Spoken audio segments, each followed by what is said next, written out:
Welcome to Censored. I'm Aoife Vertnach, and I'm not afraid to say that I like dirty books. If you'd like to support the show, check out the links in the show notes. There's a Patreon page. I've also got some merch. Or maybe you could just leave a review in Apple Podcasts. Tell a friend. Anything at all. This episode, I'm reading Goodbye to Berlin by Christopher Isherwood. It was published in 1939 and blacklisted the very same year. I chose to read it because it was mentioned in another book I covered back in season 3, Chocolates for Breakfast by Pamela Moore. The teenage heroine Courtney was reading Goodbye to Berlin, and I knew this was no accident. Reading in a coming-of-age novel is always very loaded. So this episode partly comes out of my obsession with chocolates for breakfast. My edition of Goodbye to Berlin has a fabulously louche woman on the cover.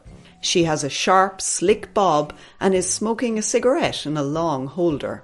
So a contemporary reader would guess there would be loose women, breaking social norms, maybe a bit of debauchery.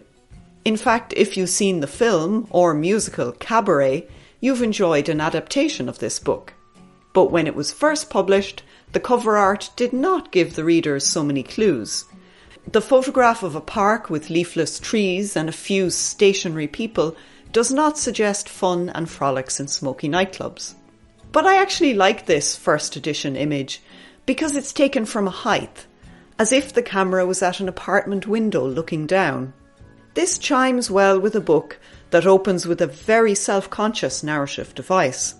On page 1, Isherwood writes, "I am a camera with its shutter open, quite passive, recording, not thinking."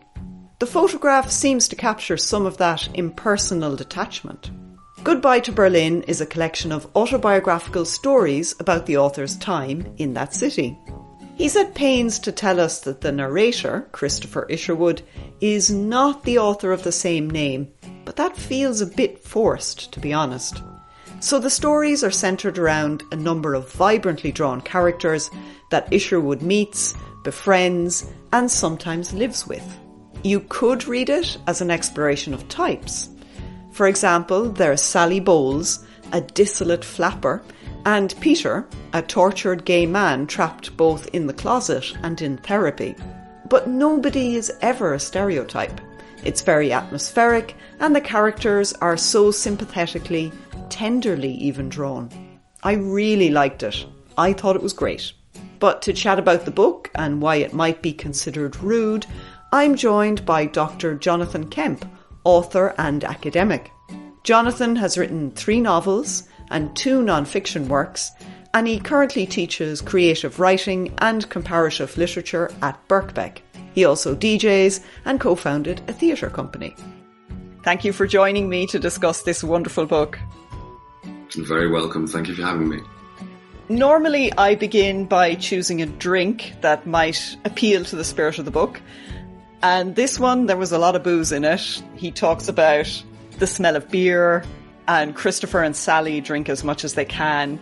So I have chosen Prairie oysters, which is a traditional hangover cure of raw egg, Worcester sauce, vinegar, salt, and black pepper. I think it sounds vile, but it's something they drank at least 4 of in the book. It's accompanied when Christopher and Sally are hungover and they're talking about their problems, and she confesses she's pregnant. And I think that the hangover feels like quite an important mood in this book, and that's why I chose it. But what about you? Do you have any accompaniment suggestions that you might like to offer? I think Sally somewhere says that it's practically her entire diet is the prairie oyster. She's getting her protein and whatever from it. She doesn't eat. That's her meal and her drink and her hangover cure.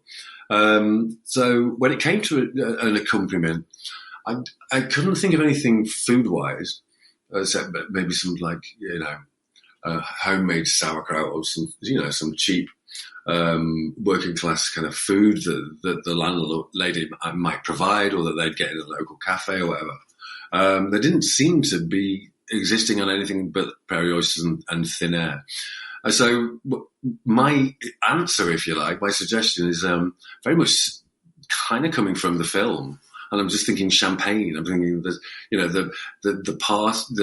kind of partying that they do with Maximilian, and the way that champagne very much leads to this kind of, three-way and kind of lubricates all of that.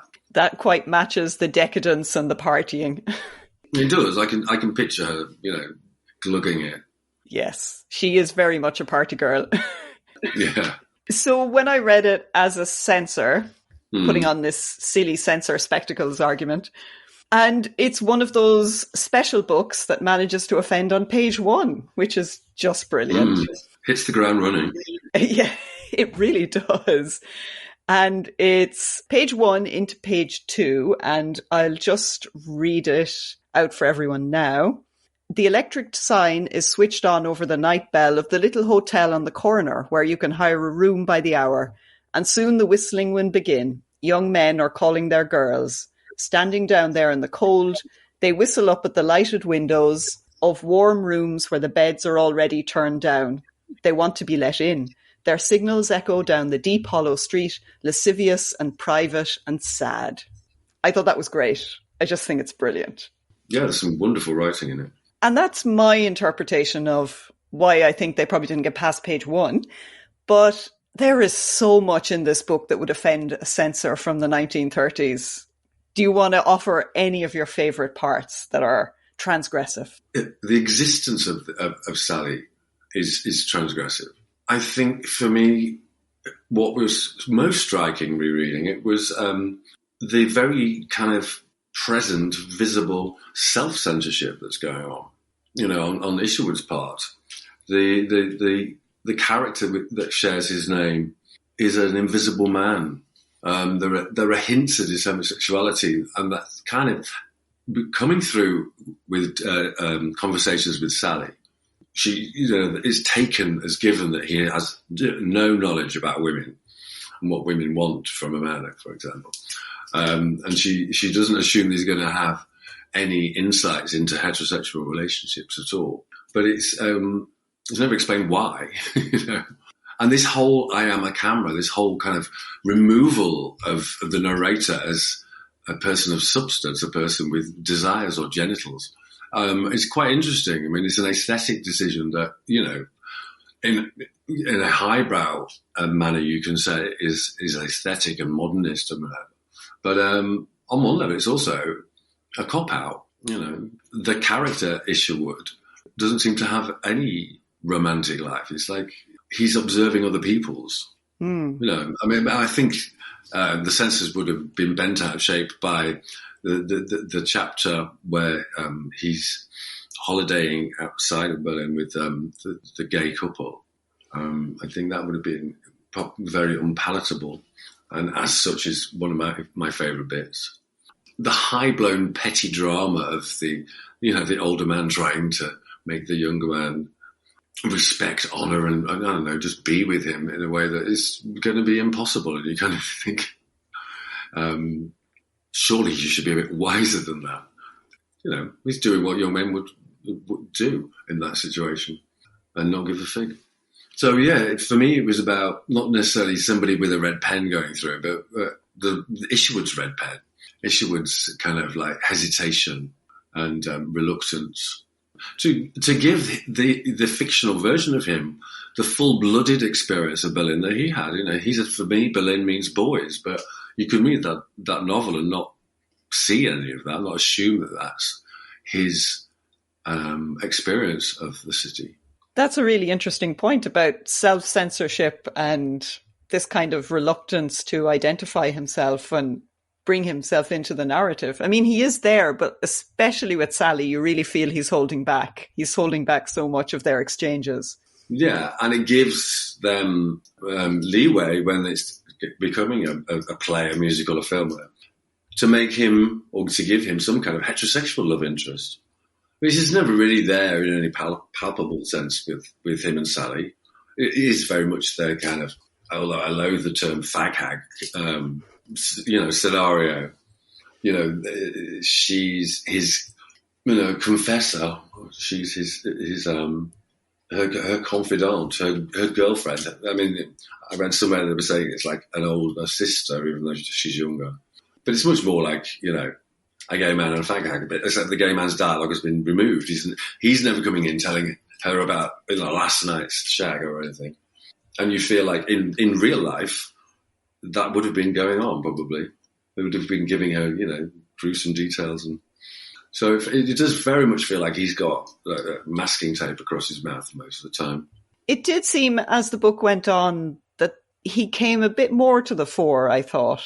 Like you felt he was slowly emerging into a more defined personality, that he couldn't sustain that level of invisibility. When he's in the pub, isn't it, with all the socialists and the radicals and the lefty artists, he said, he seems to be more of a person as an identity there. Yeah, it's reactive though, isn't it? It's kind of confronted with that. He starts to gain some kind of shape, some kind of definition, some kind of clearer lines. Seeing as a whole, it's very interesting that kind of grand gesture of I'm a camera, that it's unsustainable across the entire book. He ceases to be just simply a camera. He ceases to be simply this observing eye, EYE, not the singular first person pronoun, which is interesting stroke telling of that device itself. That device is unsustainable, and is this Isherwood's subtle admitting defeat.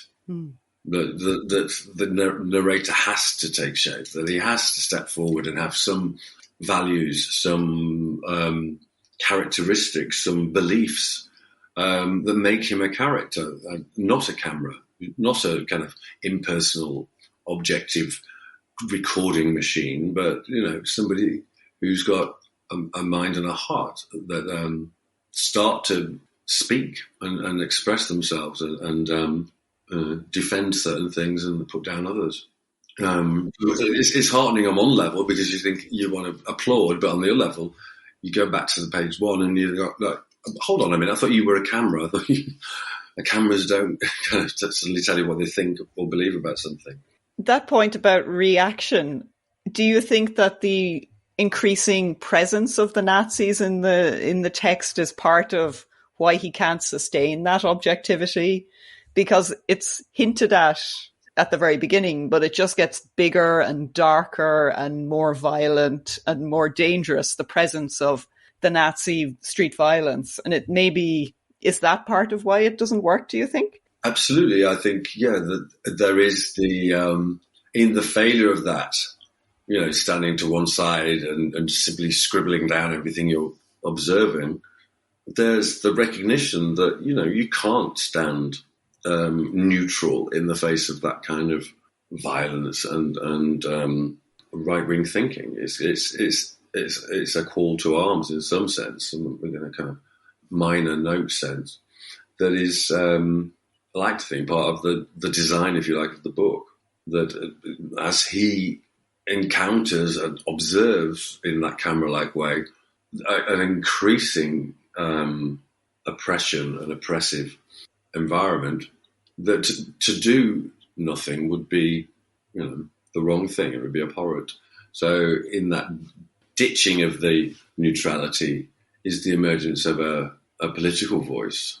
And whilst it's never overtly or expressly about defending gay lives and gay rights, you can't help but read that into it, I think, retrospectively, that this is Isherwood gaining some sense of self that is empowering in the face of people who want to stitch a pink triangle onto him. Was this book controversial because of the queer content outside of Ireland? I know it's banned in Ireland, but did anyone find it offensive in the reviews? Was there kind of a note of concern about its content, or how was it responded to? As far as I'm aware, it was never read in a way that, other coded novels, like, the Picture of Dorian Gray, for example. There is a very violent reaction against its queer content. I mean, Wild. It was a reaction against him rather than the book itself, which is remarkably lacking in great content in that sense of a same-sex relationship or expressed and unambiguous queer content. I think it's more, and this is because you couldn't really, in a sense, criticize a book that was criticizing something so abhorrent as the rise of Nazism. You had to somehow be seen to be on the right side of history and to have sliced up the book and been mean about it. It would have been massively inappropriate. So he gets away with it because it's this big subject that we're all desperate to be seen to be on the winning side, if you like, the right side. I think it was admired, really, or if not admired, then you would kind of begrudgingly accept that this is an important voice amongst many important voices that are, addressing this historical event. So, no, you were aware of anybody who was, lighting the match to demonstrate their hatred of it? No, it doesn't seem to have been something that offended in general. No. I mean, obviously the Irish censor is super sensitive. Perhaps the immorality, and I'm saying that with huge scare quotes, of Sally's character. She's 19 and she's worldly wise. She's, putting it about. She's surviving from her sexual appeal and her willingness to, jump into bed with a different man each night. But it's not done in a salacious way. It's done in a gritty kind of like, this is how she would survive in this city at that age. And she's on her own, But people might have had issue with that, certain reviewers. Sally seems like she has such a dry but yet a sweet way of looking at a life that she's finding both difficult and enjoyable. It's quite, ambiguous. Like, she's having a good time. And she seems to have, wise beyond her years. She's kind of the Urtex. She's kind of like the original of a character that feels overly familiar by this point. I feel like I know her, not only from personal experience, but from other books. And that's interesting because, I couldn't possibly kind of cite one example of like, she's like so-and-so in such and such. But she feels very real. And at the same time, she feels a representative of a type. That was one of the things about it that struck me. Was my first response was, these feel like types, like we're exploring genres or lifestyles, or we're trying to explore certain issues. But then the more I kind of thought about it, I felt, no, that these characters were richer than that. They were more than just a stock in trade, Yeah.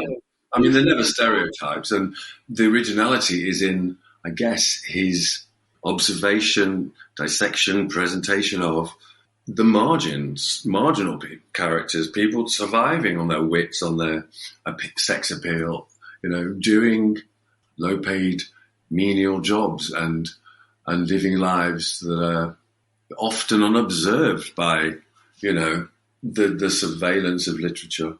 I mean, that camera thing, that objectivity thing, is the only way he could have done it, because it's never salacious. It's never like, oh, look at how these people are living who are eking out the meanest existences of poverty and deprivation. And they can't afford to eat out. They're eating Prairie oyster. They're eating raw eggs. There's never a sense in which he's kind of directing a reader's response. The unadorned kind of presentation of that, opening the door and peering in at lives led usually in obscurity, is its originality, I think, because he's making heroes of these people who are victims in some sense of a society that demands certain things of you, and if you're not doing those things or living those lives, you don't get rewarded, and yet you kind of want to live with, want to be with them rather than with people who, the middle class families, for example. It was interesting how the sex isn't salacious, but the poverty is really physically felt, I thought. Like the smells, the look of it, the sounds. I mean, frying those sausages and bed bugs, and there was a real physical grittiness. That scene at the beginning where the landlady's pointing out the stains in the room and the kind of the narratives behind each one is a glorious example of like the richness of kind of damage, in a sense, the narrative richness of a life lived and the carpet on which that life was lived. I think also the scene where the customers arrive in the bar, and prior to their arrival, everyone's just like sitting around and not doing very much. And suddenly they all snap to attention, and the performative element, the way in which their job requires being someone they're not. Their job requires being nice to people, perhaps that they don't want to be nice to, and that sense in which there is no authentic self in a society run along kind of capitalist lines. That you are a function, and maybe being a camera is a function as well. We're thinking about it now. I did think, that camera device, which we keep talking about, which is really so compelling.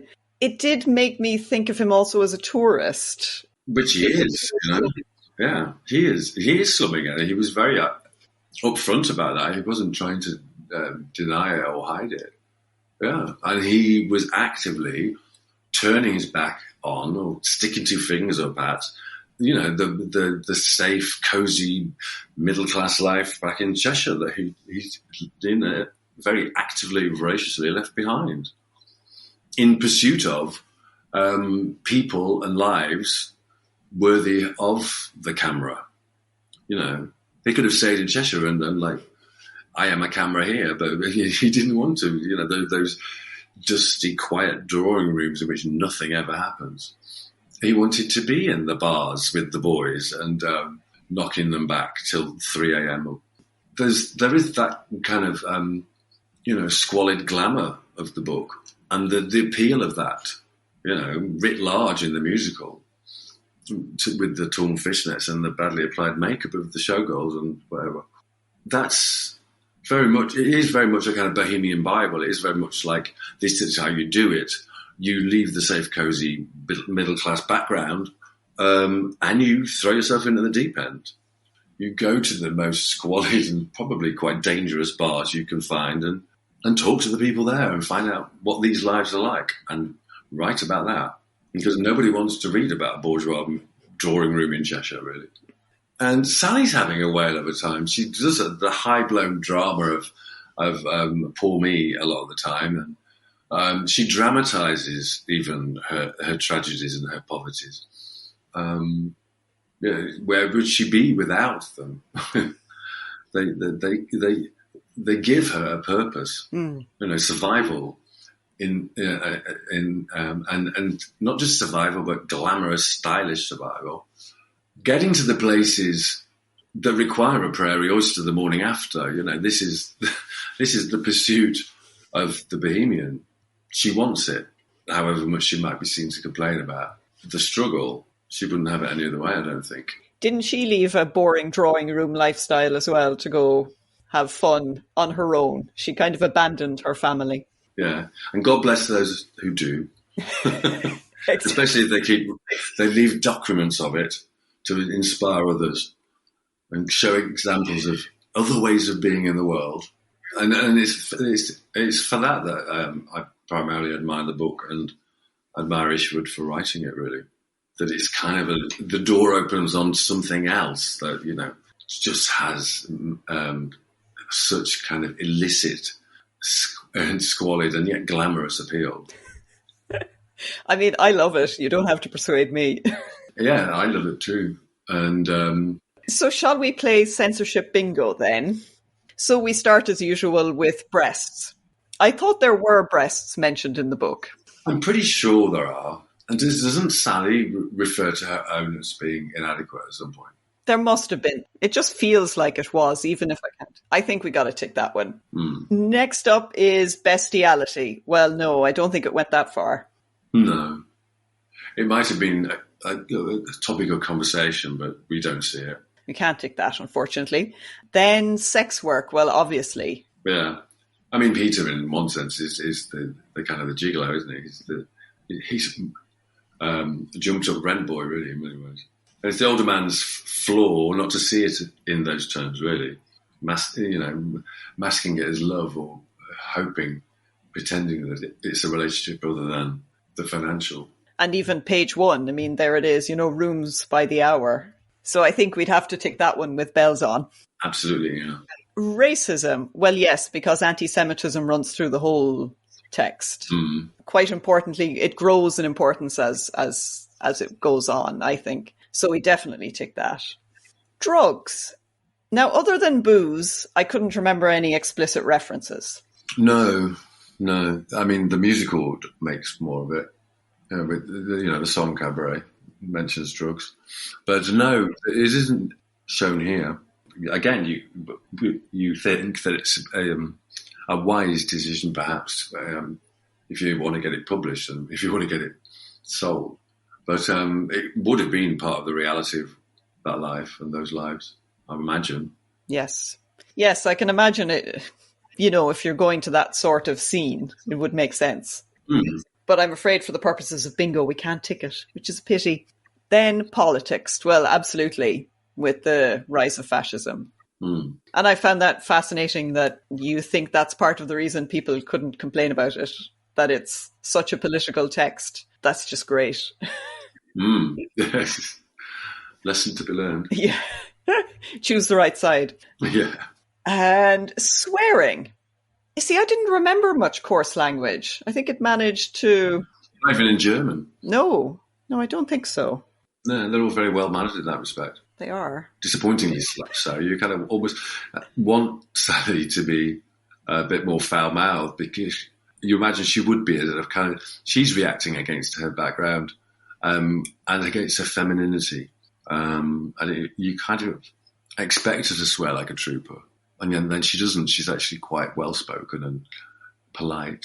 But she's talking about the most outrageous things in this frank, candid manner that you wouldn't expect a good girl from... Where is she from? Lancashire? Yeah, it's not sweary. There's no swearing. But again, I mean, it's often... there is an example of the censorship. If he had put it in, it would have been taken out. So, infidelity. Well, nobody important is married, so... And I mean, marriage doesn't matter to these people. It doesn't seem like that's an important... We can't tick that. And then crime. Well, yes, plenty of crime. Then genitalia. No, because it's not an explicit, like you say, it's not salacious. No. Again, you imagine that friendship would have involved a candour, perhaps, that isn't represented. Yes, the sharing of bedrooms. There's a lot of sharing of bedrooms without saying what people look like. Yeah. And then there's abortion. Well, yeah, there's a whole section where Sally procures an abortion. So, yes, definitely. And that probably would have been pretty outrageous, just the frank, practical way in which she does it. And she even fibs to the nurse and says that Isherwood is the father because she couldn't bear to be thought of as a poor, abandoned girl. She wanted the respectability of a boyfriend. And it's kind of one of those interesting kind of contradictory moments with her because she's sticking two fingers up like Isherwood did with at the strictures of that background, and yet she doesn't want to be seen as abandoned. Yeah, she is contradictory. I mean, that's why she's so great. She's so much fun. Yeah. And then orgies. I don't think anyone mentioned them, but you feel like they're a distinct possibility. Yeah, disappointingly lacking. Yeah, shame. Then sexual assault. I don't recall anything. Do you? No. And again, I mean, Sally probably would have been running the gauntlet every time she stepped outside.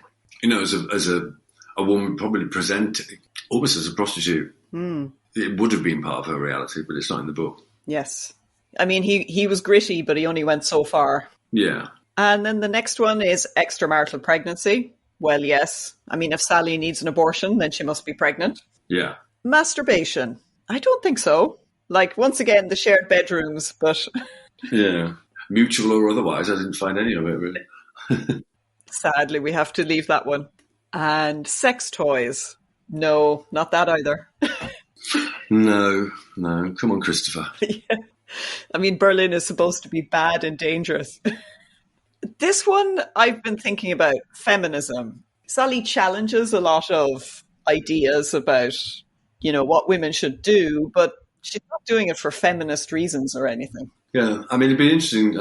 There must be feminist readings of it or feminist analyses of her character, but... Yes. I think we could probably tick it. I would like to tick it, yeah. Yeah. I don't know where Isherwood stood with feminism, of whether he was deliberately presenting a woman who's, fighting to live a bolder, bigger life than society was allowing young women to live at that time. I mean, for me, rereading it, it was shocking to be reminded that she's only 19. She seems so much older. Yeah, and very capable of surviving. And the next one is divorce. Well, definitely not, because marriage doesn't feature, so I think we could leave that out. And then contraception. I didn't notice anything, not even a discussion of its existence. Which is something that, you think might have gone on. I mean, the landlady recommends... Does she recommend an abortionist? Yes, she does, yeah. So, they might have had a discussion, because, she's no innocent. In spite of her full respectability. Mm. And then next up is menstruation. Well, no. But presumably, if you're having pregnancies, then it's occurring. It's implied. And then blasphemy. Well, apart from the fact that the whole thing, if you were religious, is blasphemous. Yeah, see above. Yes. See the abortions and the sex work and... Yeah, extramarital pregnancy.